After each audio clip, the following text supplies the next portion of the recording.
Welcome to Basketball Heads Live. I'm your host, Glenn Pooh Harding. And tonight, we are celebrating the life of my former player and student, Clayton C.J. Hemingway. 2017, Clayton was gunned down in a senseless act of violence. He wasn't a gang member. He wasn't a street guy. He just happened to be at the wrong place, the wrong time. But hey, a kid shouldn't be outside of his building where he lives. It's getting very dangerous out there. And it's sad to say that one of our own was taken away from us. I want to send a big salute to Mrs. Boyd and Mr. Hemingway. Keep fighting and stay strong. And anyone that has any information about the murder of Clayton C.J. Hemingway, please contact Crime Stoppers at 1-800-577-8477. There's a $10,000 reward for anyone who has the correct information. With saying that, let's start the show. Rest in peace, CJ. Y'all ready?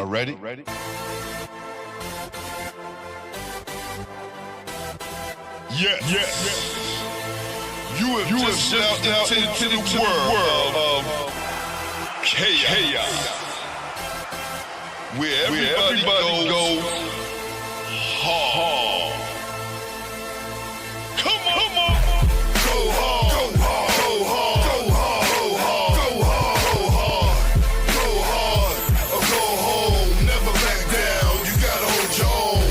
Go hard. Go hard. Go hard. Go hard. Go hard. East Coast. Go hard. West Coast. Go hard. Midwest. Go hard. Dirty. Hurry up, everybody. Get online. Buy your tickets because the game about to start. What's up, brother? What's going on, brother? You know, sitting down watching these Knicks. Yeah, my guy Kern. Salute to my guy Kern. Big Knicks fan, man. He was just reminding me that they on. I'll get the replay afterwards, man. Yeah, we down 2 at the half. Okay. So this is a good time right now to go on, right? Yeah, it is. Look, brother. Tonight, as I said in the intro, one of my kids got murdered 2017, and yesterday was his birthday, and we wanted to send in a message out there to those people who took his life, I serve justice. Yeah, that's crazy, man. These young kids nowadays, man. Now, don't make it's sense. Crazier, right? Because I wanted to touch on that, but the subject of tonight was the PSAL. Yeah, I seen it. That's why I said I was going to tune in. I had to hear this. Brother, you let me explain something to you. I'm in contact with Rich Cossack. Rich Cossack, ABC director, ABC, camp director, and he's a big PSAL advocate. He's been sharing information with me from the beginning, right?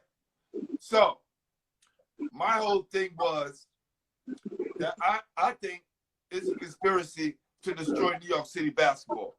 What better way to destroy the sport of basketball by destroying the Mecca first?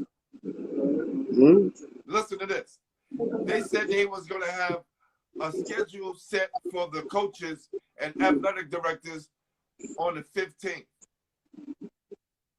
You know where they got those schedules? About 2 days ago. Facts. Because you won, right, Coach? I know. Information. I be knowing I get all the information. It's crazy. It don't make no sense. Then you got the kids playing in the park. Now, we all for summer basketball, and we love our summer outdoor basketball. But this is a PSAL sanctioned event, and you got some kids playing in the park. And the mayor and the governor opened up. All you have to do is just go back to the schools with no spectators. I'm a dean of a school, so I'm telling you, you could pull it off. Facts. So true. Two refs, scorekeeper, somebody do the books, and the two teams. There you go. At night, not only that, Coach, they're giving the kids a 6-game season. 6 games. Some teams, it takes them 6 games just to gel.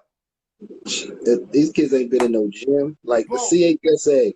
My daughter plays at NAS. They did it out at Island Garden. Parents got to go and everything. And they played 6, 7 games, live stream, but it was inside. But it was live stream. Everything was live stream. They did it for the boys too. Just do it with no spectators. Ain't nothing wrong with doing it with no spectators. Live streaming so the parents can see. Facts. So real.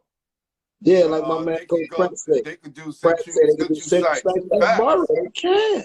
Facts. In Brooklyn, you got Achievement First. Got 2 gyms in one building. And Uncommon Charter. And that's right there. So that's 2 gyms. You can add South Shores, another one, because it's a big school. Queens, you can go to Elmore Center. You can go to Elmore, Queens, if you want a neutral site.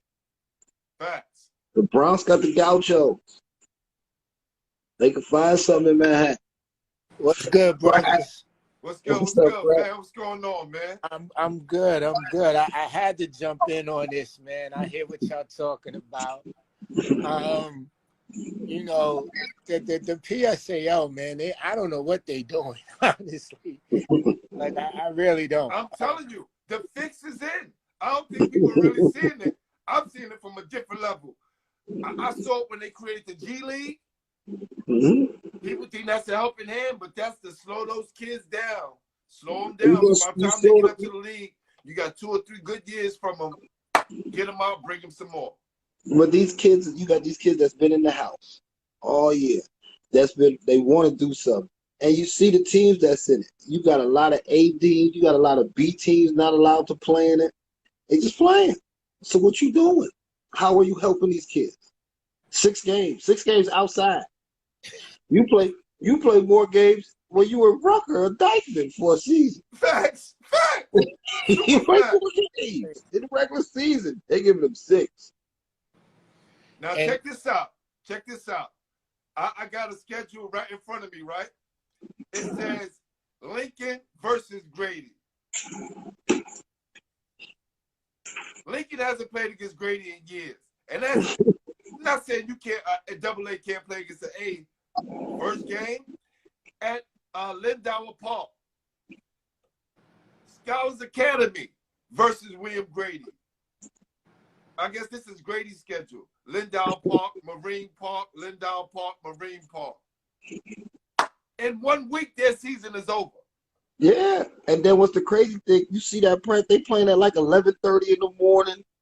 Yes. Do these kids go to school? a.m., 10 o'clock in the morning.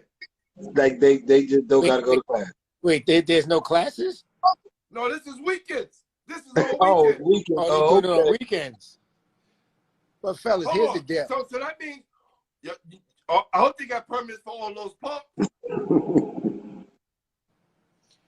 Now, this is what's here's going to be the unfortunate thing, right? It's inevitable. We all play ball. We all hoop. It's not an intentional thing. Somebody going to get hurt. And it ain't going to have to be something major. It's not going to have to be anything major. You let, in the first weekend, again, as D said, nobody's been in the gym. Nobody's been working out. You let 2 or 3 kids twist an ankle. They shut it down. Because they're not going to open themselves up to these lawsuits and these things that are going to come from this. Yeah. All right. Now, what about this? Game at 1 o'clock or 2:30 on the weekend. There's beef in the neighborhood. Where the guys going to run to for safety? They're going to run to the park where everybody's at. Now you bring the drama of the neighborhood to the park. And like D said, unlike a gym where you can close that off and make sure that the no spectators get in, you can't prevent that in the park situation. Well, they better have police and school safety out there. First of all, my question is, how you getting these kids to commit to these weekend games? They got AAU playing. That's playing AAU. Exactly. I heard South Georgia, they not playing. I'm going to give Well, up. would they? Especially if you're a senior. Right. So here's the deal. I'm going to give up an opportunity to go my AAU program and play, whether there's coaches in the building or the event is live streamed or coaches got access to purchase the ability to watch. I'm going to give that up to go play in a park, right, in the hood. Yeah, no, it's just not going to happen. Now listen to this. Listen to this, fellas. The PSAL sent the letter out to coaches and athletic directors. It didn't have anyone's name attached to it because no one wants their name attached to this. Right? It says to PSAL coaches and athletic directors, in our continual effort to provide safe, competitive outdoor opportunities within the PSAL hybrid sports. They didn't say games. You notice they didn't say games. Right? We have been and will continue to work with the New York City Parks Department and NYPD to identify appropriate outdoor host sites. Our goal is to provide a competitive schedule, which will include weekend competition dates for the remainder of the school year.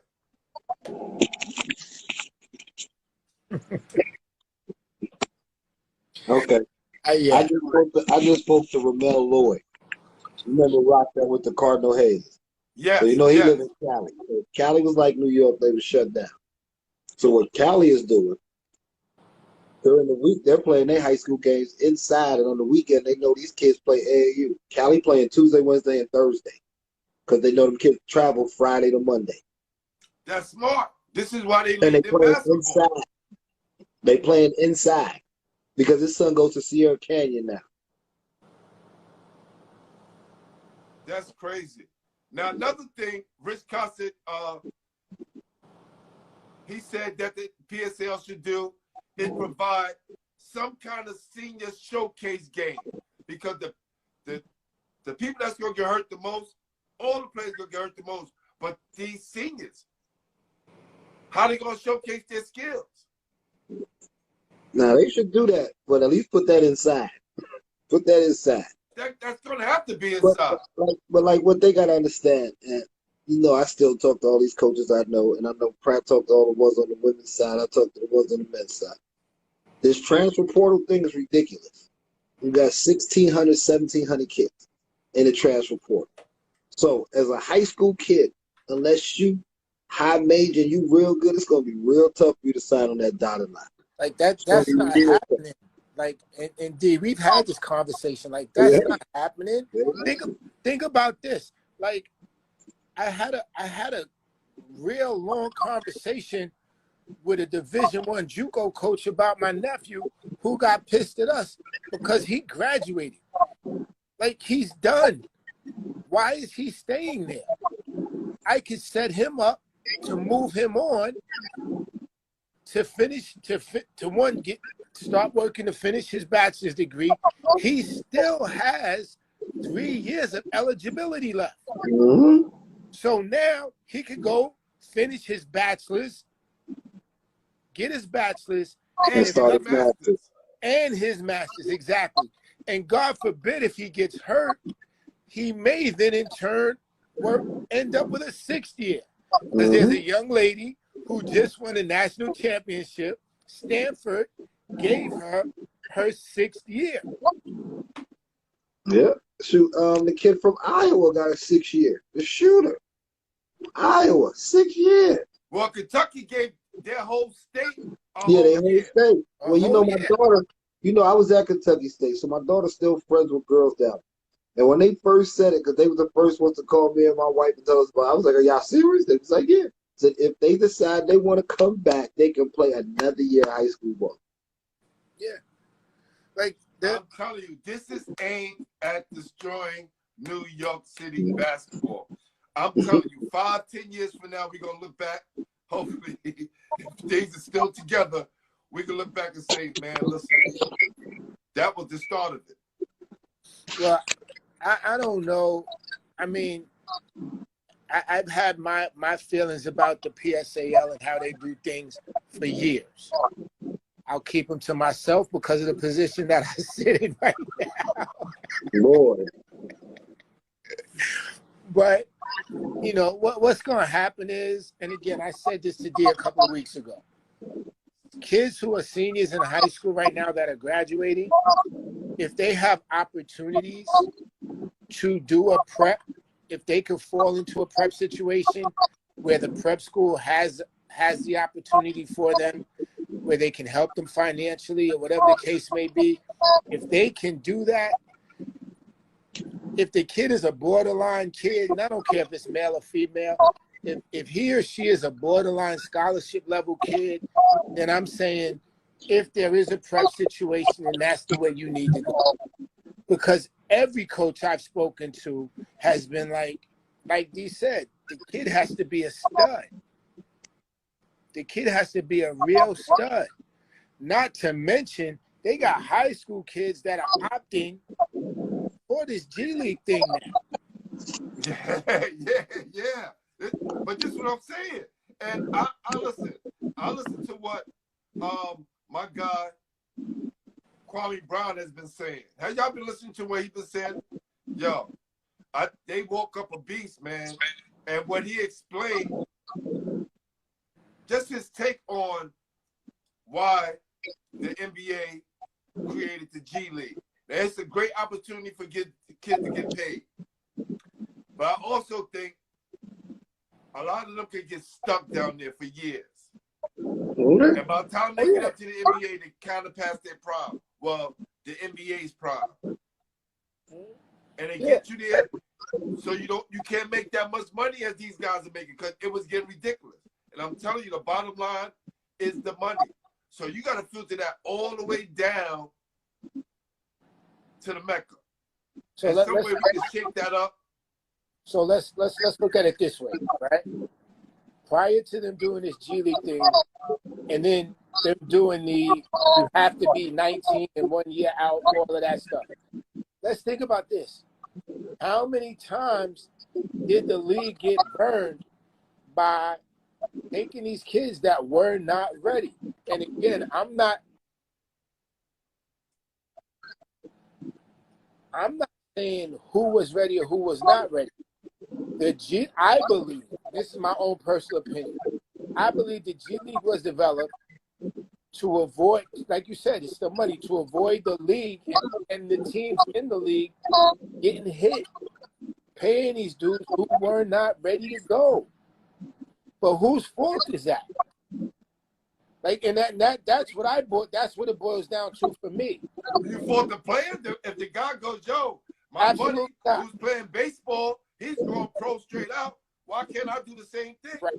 And I would never blame them for that. Like I always said, I was like, yo, kids should go to school. These kids should go to school. My argument, my statement has always been, what was Kobe Bryant going to be? Regardless. Kobe Bryant was going to be an NBA pro. Facts. Right? Facts. So he had the skill, he had the ability to do so. Why? Everybody who watched that kid was like, yeah, that kid's a pro. But with the advent of the internet and all this technology, a lot of dudes didn't do their job. A lot of these scouts and a lot of these dudes did not go out and do their jobs. They were looking at the views. They were like, oh, this kid got 1,000,000-some views. He must be nice. No. How about this? Oh, so-and-so rates this kid a 5-star.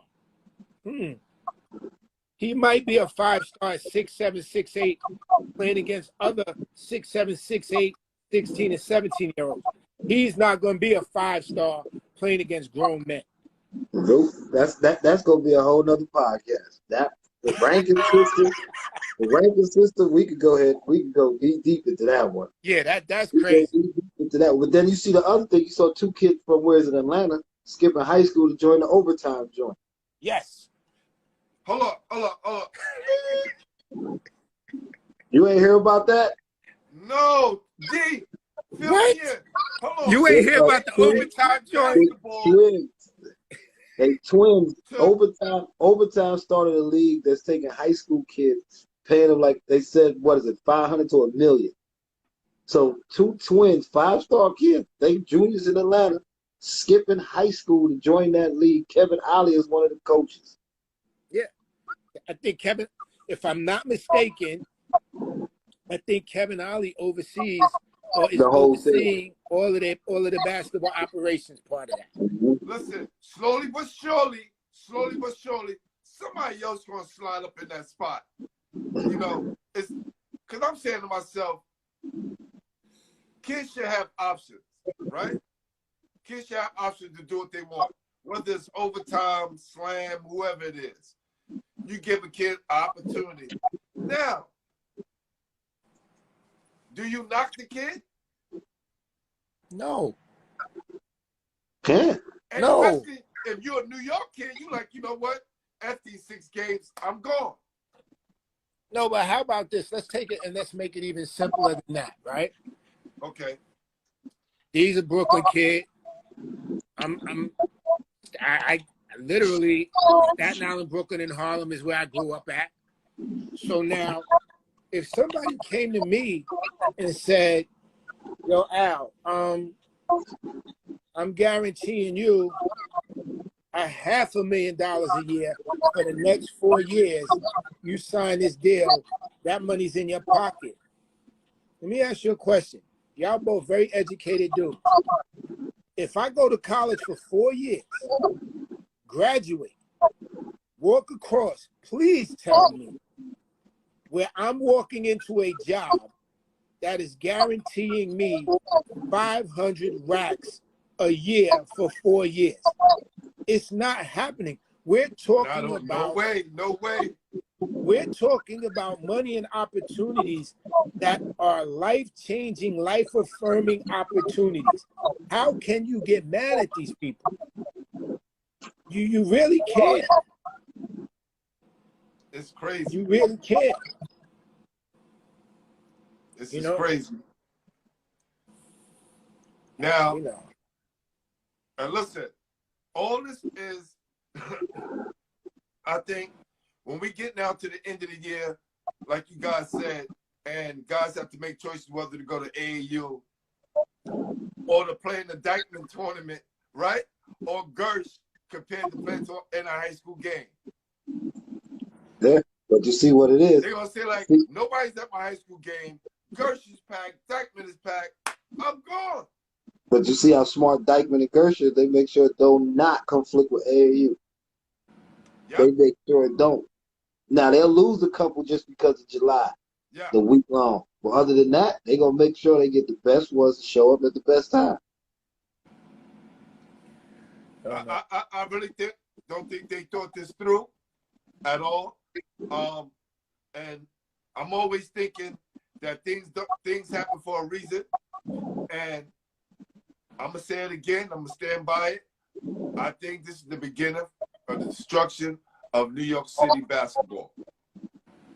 Look, Will Jackson hit me up, and he was saying how the placements of the players, of the teams, and where they have to go and who they're playing is absolutely bonkers.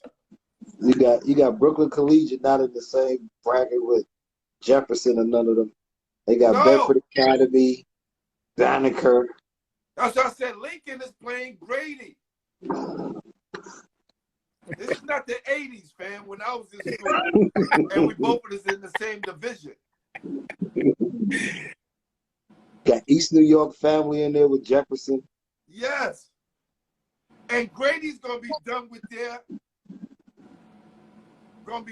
in a week with their games. I'm looking at their schedule right now. They play Lincoln, Scholars Academy, then they play Erasmus, then they play John Dewey, then they play Telecommunications, and then Frank Marchiero Educational Complex, whatever school that is. And they're done. And how much weekends is that, 2? Yes.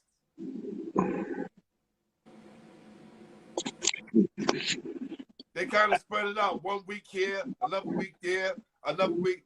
They kind of spread out in 5 weeks. No, actually 3, because it's from the 5th, June 5th to the 20th is the last game for Grady. 2.5, 3 weeks. I don't see it. Graduating. What about the seniors? The people What who about think kids about graduating? moving on. They stuck. Well, I don't think if they're going this far, I would think that they would have to allow those kids, those seniors who were seniors this year, to participate. Like, for those who wanted to participate, like if a school is going to go, because here's the other thing. There are going to be schools that aren't going.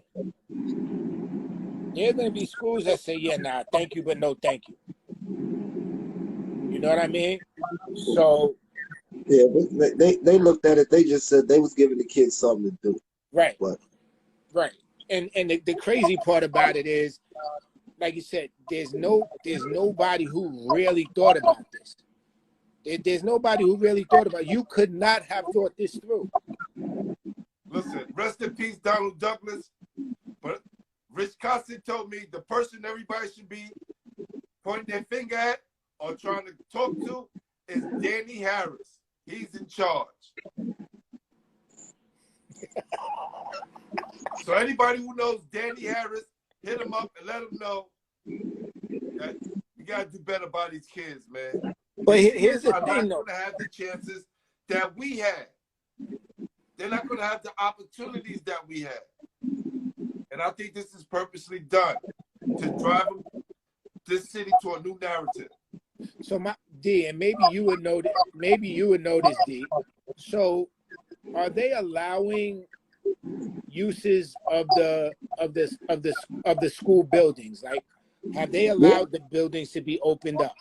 yeah, So you can get in the buildings? you can get in the building. Then this You makes got- you got absolutely teams- no sense. You got teams working out in their buildings. The buildings is back open. So then this proposed situation makes absolutely no sense. It makes no sense. No, I'm telling you, if you think about anything that they have said since this whole thing started, everything they're saying is an oxymoron. I'll give you an example. Now, I'm going to pro basketball. Now, we're in the game. I'm playing. I'm facing up against my opponent. I'm body checking him. We breathing in each other's face, fouling, playing defense, scoring against each other, rebounding, boxing out. But when I come out to get my rest, I got to put a mask on.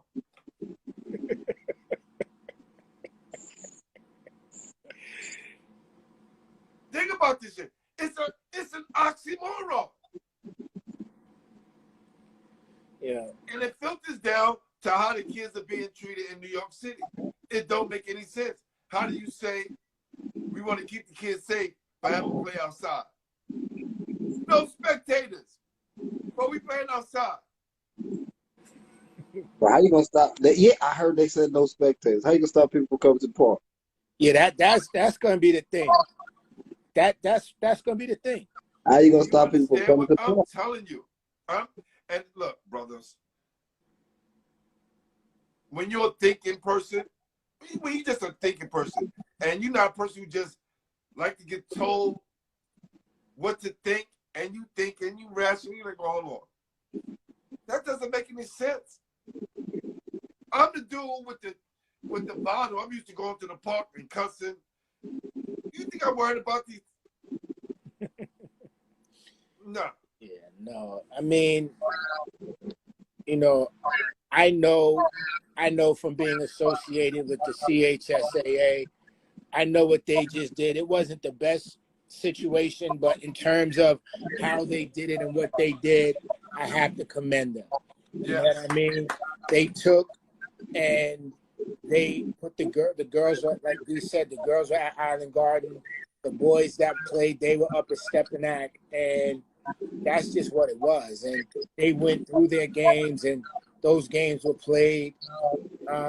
Another thing that they did was they invested in the streaming platform all the schools got on a streaming platform, and they were able to, you know, for the parents, the student body, faculty, everybody could go in and watch those games. And, you know, college coaches, if they wanted to go on, if they got the links, they could go in and watch games as well. You know, again, man, I'm not gonna shoot no bullets at certain people only because of, again, you know, the position that I sit in, and I'm not here to pass judgment. I'll just say this: I would hope or wish that over the course of the next couple of days, that somebody has rethinks this process and comes up with a better alternative. You know what I mean? I really do. As I said earlier, I believe that if you pick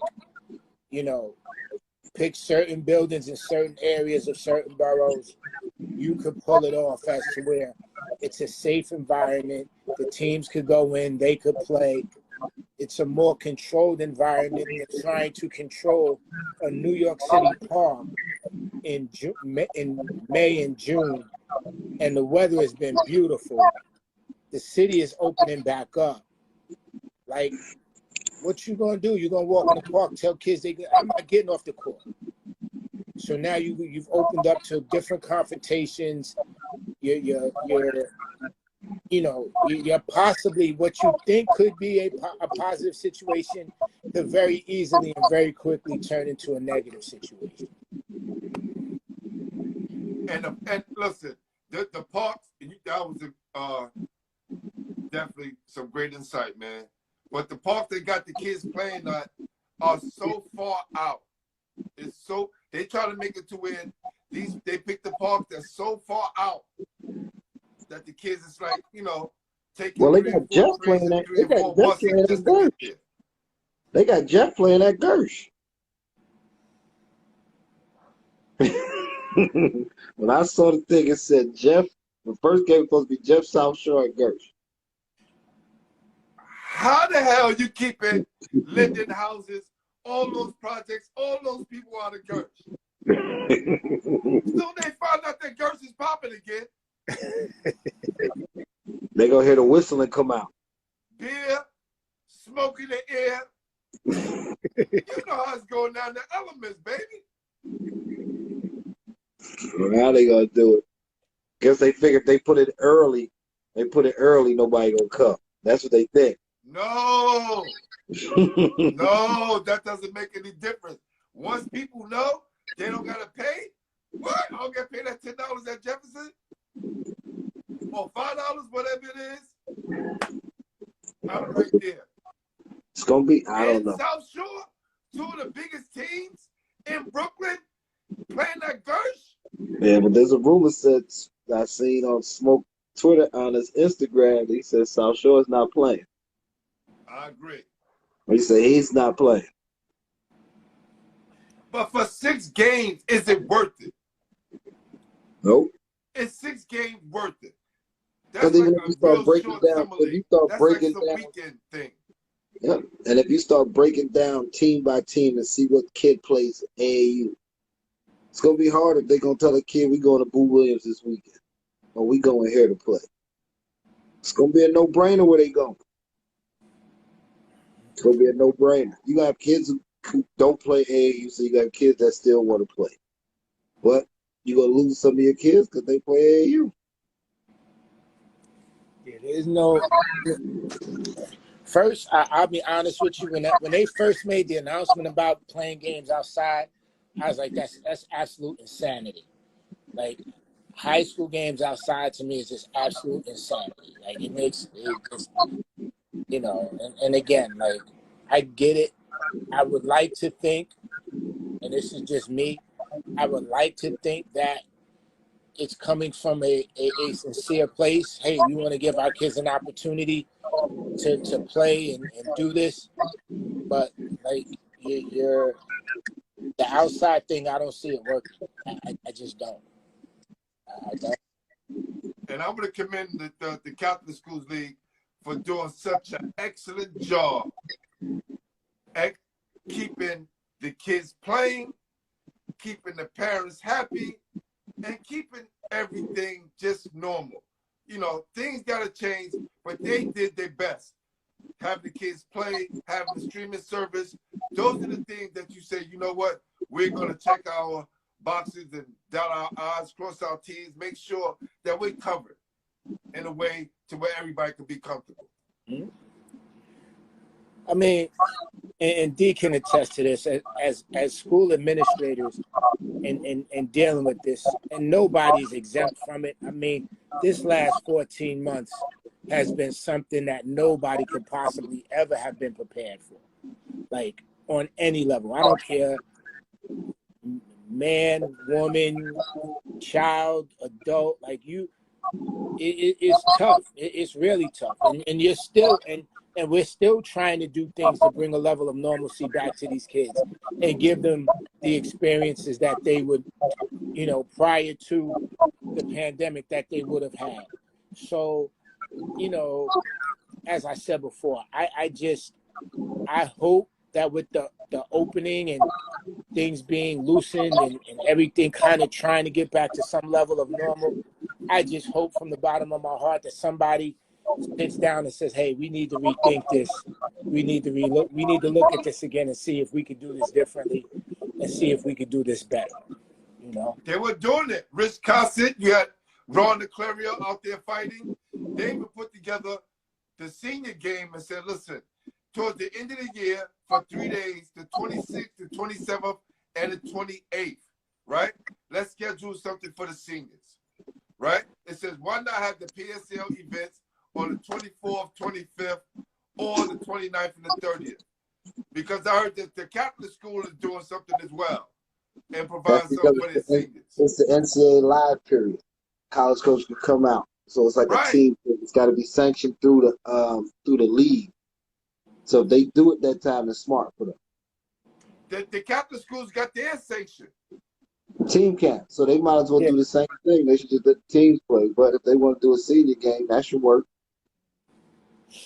Like, yes. I mean, because 2 years ago, they had the CHSA camp thing at Malloy, and teams was playing. And the college coaches was coming. You know, that's the, again, you know, having been a part and being a part of the Catholic school thing, like they, you know, for years they've done a great job of just trying to get kids as many opportunities as they possibly could, you know, through senior showcases, just different things that they've tried to do. And they continue it. So I mean, I don't understand how you can have one of the largest amateur athletic unions in the world and not be able to figure this out. I don't get it. I think they want to do away with public school basketball. Public school, you know, even if you look at the Mr. Basketballs, the state championships, if you just examine that, you know, it's like the PSAL is the stepchild of the state. Now, I've been reading and been studying the list of winners. And if you check it out, I always ask people, go check it out and see. It's very amazing. You'll see it and be like, wow, they really constructed this thing very well. And I'm just saying that I'm a PSL guy, so I may be a little bit biased, but I also have respect for the Catholic School League. I understand all the great things they've done for the city to keep this city going on the basketball side. And they're still doing it. We just need a lot of help on the PSL side. They got to sit down and talk it all out and get some different faces up in there. Yeah. Well, I know after Donald Douglas passed away, hopefully we can have somebody be an advocate for public school, you know, going forward. Danny Harris, got a lot of questions to answer, brother. So somebody got to figure out. Well, I'm going to catch up with you guys. All right, man. I appreciate you guys for dropping by. Thank you. I appreciate you guys. Salute. All right. Both I'm coaches, saying man, appreciate you. All right. all right. All right. Yep. Listen, we have to do something to save our city's game. Basketball has been very important for a lot of kids in New York City. They say it's only a game, but this game changes lives. Danny Harris, wake up, man. Let's try to find a better solution so next year kids aren't in the same situation. All right? I want to give a shout out to Coach D. Will. Appreciate you. And my guy, Coach Al Pratt. Appreciate you, man. Thank you for joining us. This is Basketball Heads Live, and I'm your host, Glenn Poole Hardy. And give a big shout out to Sean Williams, my brother and former teammate at Lincoln Old School Sports. That's what they do, baby. Delaware's finest. Peace. That's right. We are the official home for New York City basketball. Holla.